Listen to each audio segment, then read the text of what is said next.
Manuel Bartlett reaparece en Palacio. El expediente de la DEA que asusta a López Obrador.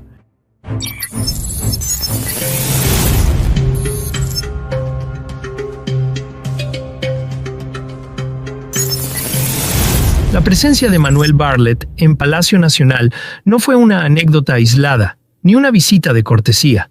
En plena tormenta política por la reactivación del caso Enrique Kiki Camarena en Estados Unidos, el viejo operador priista y exdirector de la Comisión Federal de Electricidad regresó al centro del poder para, presuntamente, preparar su defensa. Las nuevas grabaciones que serán presentadas por la Fiscalía estadounidense en la audiencia contra Rafael Caro Quintero, programada para el 18 de septiembre, lo mencionan directamente como participante en el secuestro, tortura y asesinato del agente de la DEA en 1985. Claudia Sheinbaum intentó minimizar el episodio, alegando que Bartlett solo fue a ver a alguien de la Consejería Jurídica, sin precisar nombres ni propósitos. Pero el hermetismo y el contexto internacional hacen imposible sostener esa versión. La sola presencia de Bartlett, sin cargo público, en un recinto presidencial, durante 2 horas levanta todas las alertas, más aún cuando su figura está ligada a uno de los crímenes que más tensiones ha generado entre ambos países.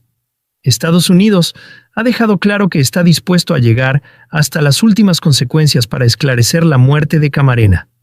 La presencia de audios donde se menciona a Bartlett no es un dato menor, es una advertencia.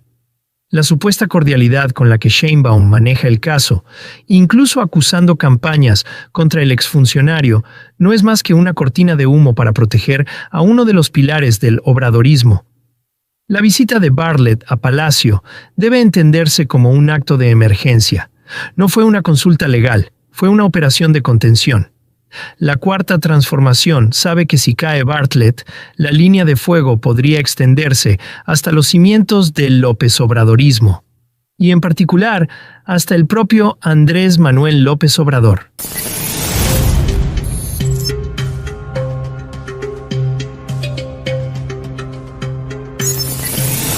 El asesinato del agente Enrique Camarena marcó un antes y un después en la relación bilateral entre México y Estados Unidos en materia de narcotráfico.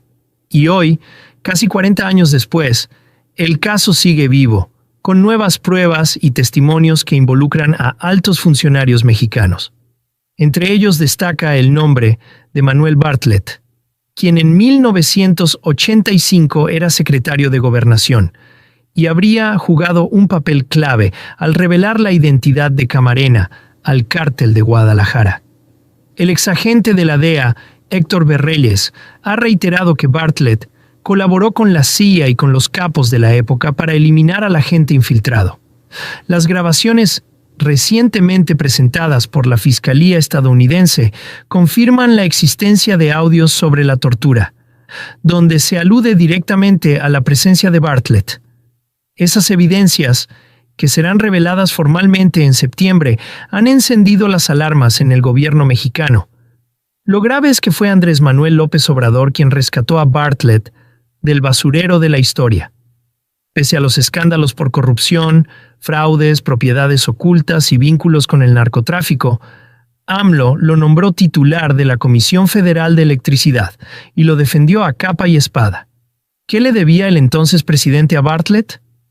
¿Por qué se empeñó en blindarlo hasta el final? La respuesta quizá se encuentre en el pacto fundacional del obradorismo. Bartlett ofreció recursos, estructuras y vínculos oscuros que López Obrador necesitaba para alcanzar el poder. Pero ese mismo blindaje hoy compromete a López Obrador. Si Bartlett cae, caerá también la fachada moral que durante años sostuvo su discurso.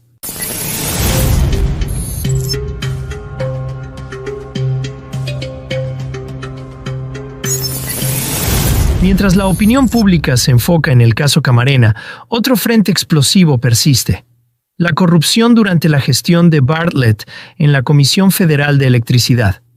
Bajo su dirección, la empresa acumuló pérdidas por más de 270 millones de pesos, generó apagones masivos y otorgó contratos irregulares a empresas ligadas a familiares y operadores políticos. Todo esto con la venia de López Obrador. Desde el escándalo de las casas Bartlett, pasando por las empresas fantasma de su hijo y las transferencias millonarias a su pareja sentimental, Julia Abdala, reveladas en reportes de diversos medios de comunicación y confirmadas por información del gobierno de Estados Unidos, el perfil de Bartlett representa lo peor del viejo PRI reciclado por la Cuarta Transformación.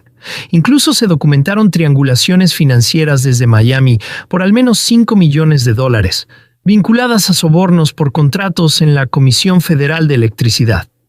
El Huachidiesel, mecanismo denunciado por periodistas y fuentes de alto nivel, sirvió para revender combustible a sobreprecio, financiar campañas de Morena y enriquecer redes cercanas a la familia presidencial. Bartlett no fue una figura decorativa. Fue cerebro operativo de uno de los mayores saqueos energéticos de la era reciente. Nada de esto hubiera sido posible sin el respaldo directo de Andrés Manuel López Obrador.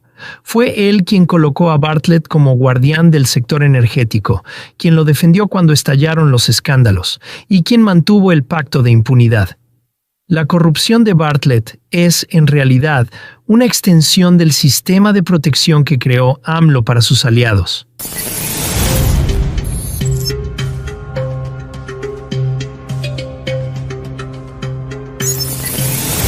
La presidenta Claudia Sheinbaum enfrenta un dilema histórico. Proteger a Bartlett implica hundirse en el mismo lodazal de complicidades que heredó de López Obrador. Pero permitir que enfrente la justicia en Estados Unidos abriría una caja de Pandora que podría arrasar con varios pilares del López Obradorismo, incluyendo al propio expresidente. Aunque Sheinbaum intenta proyectar firmeza, su respuesta al escándalo fue tibia y evasiva. Decir que Bartlett solo acudió a ver a alguien de la Consejería Jurídica es un insulto a la inteligencia ciudadana. En realidad fue una reunión de crisis, una consulta jurídica de emergencia sobre el posible llamado de Bartlett a declarar por el asesinato de Camarena. En este contexto, la figura de López Obrador sigue pesando, porque si Bartlett es acusado formalmente, no solo será juzgado él, también se pondrá en la mira al gobierno que lo rehabilitó, lo protegió y lo convirtió en símbolo de la austeridad republicana. Y eso implica abrir la discusión sobre las relaciones del propio López Obrador con el crimen organizado, como ya lo denunció Genaro García Luna en su carta desde prisión. Sheinbaum está atrapada entre su lealtad pública al obradorismo y la presión internacional para romper con el pasado. Septiembre se acerca, y con él, la posibilidad de una tormenta política y judicial que podría sepultar a Bartlett, a su protector y al relato moral de la Cuarta Transformación.